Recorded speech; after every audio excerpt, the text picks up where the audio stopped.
It takes a special kind of celebrity to become a lasting icon in the public eye in this country. But Florence Nightingale has achieved just that. And I thought, as a part of my introduction and look at English culture, we should look at the lady herself. So here we go, Florence Nightingale. So, Florence Nightingale was born in Italy in 1820 to British parents, but she was actually born in Italy where the Catholic Church were dominant. So despite her privileged upbringing and all that kind of stuff, she was like thirsty for knowledge and really compassionate. She was really heartfelt and wanted to help the poor. So through her work with the church, she became a nurse, just like a basic nurse really, nothing special.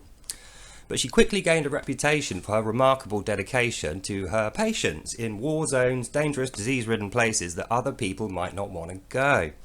And it was actually thought that she must have God's favour, as she seemed to never contract these illnesses, and she wasn't afraid of them either, so she was more than happy to go into these black spots of disease and war that nobody else would go in, and come out with the respect of the people that she had helped.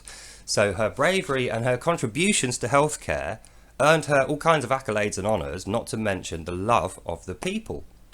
But it was her unwavering commitment to the welfare of her people that she treated and others that truly made her a British cultural icon and a legend.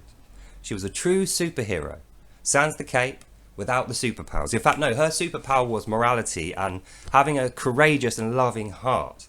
And that's the reason I'm making this video. I think we need to remember tomorrow is Florence Nightingale Day. So try and cast your imaginative mind back to the 1850s in the Crimean War. It's kind of relevant for today. It's exactly where Ukraine now stands, and it's probably the reason why Ukraine stands there, because the Crimean War was fought against Russia and actually was a victory. So Russia eventually accepted peace terms and backed away.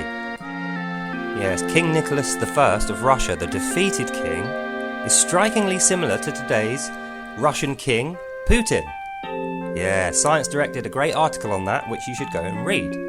But anyway, back to the story.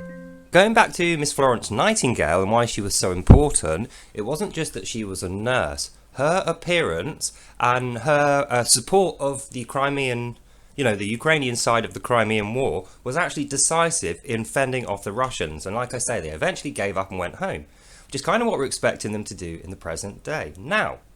But going back to Florence Nightingale and her work, I think it's important to consider that she was a girl boss, but also a scholar.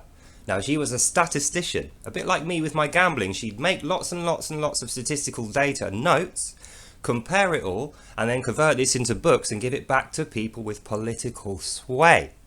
So she was effectively the mother of the NHS, although she never gets the credit for this.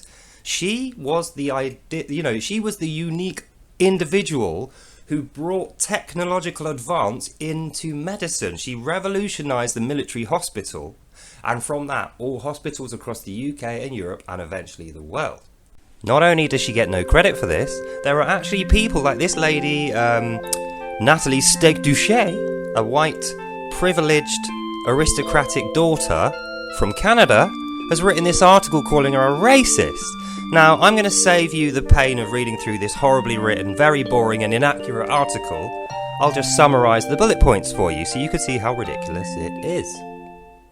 She worked a lot with sex workers, prostitutes and soldiers who were using these prostitutes, obviously, when they were out at war. And what she figured out is that there's several diseases which only occur in those two groups of people. So she reasoned that some sort of evil was attacking these prostitutes and infecting them with this disease, and anyone who had sex with them was likely to catch it. Possibly very high chance, but that's just my speculation based on what she wrote. So this Nathalie Duché, Nathalie Douchebag we're going to call her, she thinks this is racist and spent like 20 pages moaning on about how colonialist powers are disgusting and evil and shouldn't have ever created her or paid for her to go to uni and learn this noxious rubbish that she's writing about. But if you look at the actual fact of it and relate it to the context of the time, there's no way you can call Nightingale a racist, because what she discovered was sexually transmitted diseases, which led to the discovery of HIV and AIDS at a later stage. Do you see what I'm saying? Without the building blocks that she put in place, which you are calling racist, Miss Nathalie Douchebag, we wouldn't have discovered HIV and AIDS, and we wouldn't have had condoms, we wouldn't have had the coil, we wouldn't have had planned birth and planned abortion, which I don't like, but it's a thing that people like, which came from technological discovery, which started off with Miss Florence Nightingale. So she's about as racist as the pox vaccine was, that saved millions of people's lives, and the only reason it didn't save more black lives is because their leaders called it racist and didn't want it. So everyone who didn't want it died.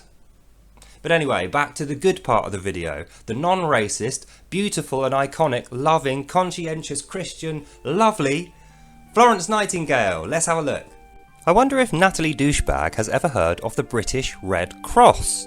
Created in 1883 by Queen Victoria after hearing about the exploits and the wondrous work done by Florence Nightingale. In fact, she was the first recipient of the British Red Cross award given by the Queen. And even better than that, after a while, there was another award created called the Florence Nightingale Award, also given by the Queen, and this was the highest accolade a nurse or doctor could ever achieve. The reason it was called the Florence Nightingale Award is because the Queen and her scholars all recognised how vital and how great the progress made by this woman was, and how it revolutionised the world and led to the Industrial Revolution. She was eventually honoured with the Order of Merit, which only 24 people have ever won, and 12 of those were generals or royals. So she was one of only 11 civilians to ever, achieve this level of greatness. So she's definitely not a racist. She's definitely not stupid. She went into other countries and treated all kinds of different people from different places and different ethnicities, and generally they recovered. So she saved the lives of these people. Shut up, Natalie Douchebag. We're not going to mention you again. You're an idiot. So there you have it, ladies and gentlemen. The amazing, the terrific and beautiful, the intelligent, the girl boss of the century, well, that century anyway, Miss Florence Nightingale. So let's all celebrate tomorrow, or today, if you're watching this on the 12th, International Nurses Day, and the person who led to that, Florence Nightingale. That's the end of this video, so I hope you enjoyed this, guys, girls, and everyone else, Pikachus and whatever, and I'll see you in the next one. Bye. Love this song. This is Final Fantasy VII's original soundtrack. Square, Enix, please don't come for me.